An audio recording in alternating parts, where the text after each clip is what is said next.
Hello guys, welcome to today's Topic TV. Dumating na order, wala naman tayong na-order mga boss. So, double check natin. Ayan mga bossing ko ha, bali wala kami order. Bali dito ng address boss. Try mo nga tawagin yung number. Hindi na tawagan eh, unattended eh. Patay ka. Ayan ang mga bossing naman. Baka yung mga basher to eh. Maawa naman kayo sa mga rider mga bossing ko. Katulad niyan, tinan mo, kung di ko babayaran yan, walang anong mangyayari diyan kay bossing. Oo nga. Mga bossing ko, kung may galit kayo sa akin, huwag nyo na idamay yung mga rider ha. Gusto nyo akong i-hate or gusto nyo akong i-bash, mag-comment na lang kayo dyan sa comment section. Ako na lang. Kasi ito, naghahanap buhay ito eh. Hindi nyo, tinan mo, kung sakaling hindi ko... Usap-usapan ngayon sa social media ang panibagong video na ibinahagi ng content creator at buy and seller na si AC Garage matapos umano siyang makatanggap ng isang food delivery na hindi naman niya in-order. Ayon sa video, nagulat na lamang sila nang dumating ang isang Foodpanda rider sa kanilang shop dala ang mahigit 1,000 pisong halaga ng pagkain. Agad nilang sinuri ang delivery details at napag-alamang naka-address nga ito sa AC Garage sa Dasmariñas, Cavite. Ngunit ayon sa kanila, wala naman silang inilagay na anumang order sa naturang araw. Sinubukan pa nilang tingnan ang detalye ng order at tawagan ang numero na nakarehistro rito. Ngunit ayon sa kanila, hindi na nila ito makontak dahil unattended umano ang tawag.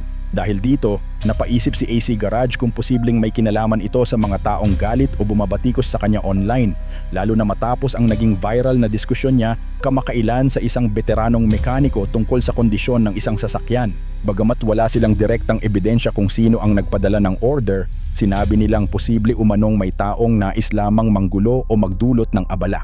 Ngunit sa halip na tanggihan ang delivery, pinili nilang bayaran ang pagkain upang hindi maapektuhan ang rider. Sa video, ilang beses niyang ipinahayag ang kanyang pag-aalala para sa rider na naghatid ng order. Ayon sa rider na nakapanayam sa video, maaari umano silang maabala o magkaroon ng problema kapag may mga peking order na kanilang nadadala. Ipinaliwanag pa nito na sa ilang pagkakataon, maaaring makaapekto sa kanilang performance o record ang mga ganitong insidente. Dahil dito, nanawagan si AC Garage sa mga netizens na kung mayroon mang galit o hindi pagkakaunawaan laban sa kanya, huwag na umanong idamay ang mga rider na naghahanap buhay lamang. Anya, mas mabuting siya na lamang ang punahin o batikusin sa social media kaysa may madamay na inosenteng manggagawa.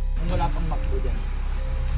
Since may McDo na dyan, Message mo boss para sa mga ganyan tao, para naman nang-ano sila sa mga rider katulad nyo. Ako kasi boss, hindi yun na message nyo naman ako. oo nga, hindi ito, unawain ko lang si bossing. Ito naman hindi ko, wala akong kahit anong order ngayon. Uulitin ko lang mga boss, kawawa yung mga rider natin, maaari pa siya masuspend dito.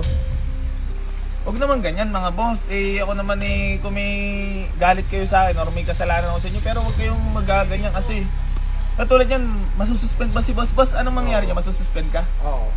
Pangalawa. Kasi boss, ano ko ngayon, maraming nag-hit sa akin, nagagalit.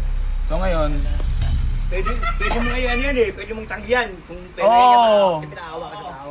pero ito, babayaran ko na lang to ha. Hindi ako para magpakita ng tao. Kasi putang ina, hindi biro to mga boss. Magkano lang kinikita ng mga rider, wag nyo na idamay yung mga rider. Please lang oh.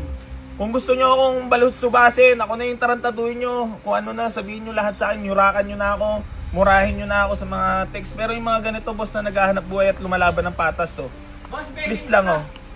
Para... Anuman ang totoong dahilan sa likod ng insidente, nagsilbi itong paalala sa publiko na maging responsable sa paggamit ng online delivery platforms. Sa isang simpleng prank o peking order, hindi lamang oras ang nasasayang kundi pati pagod, gasolina, at kabuhayan ng mga rider na araw-araw na nagsisikap para kumita ng marangal. Kayo, ano ang masasabi ninyo sa insidenteng ito? Ibahagi ang inyong opinyon sa comment section at huwag kalimutang mag-like, share at subscribe para sa iba pang trending na balita at viral videos.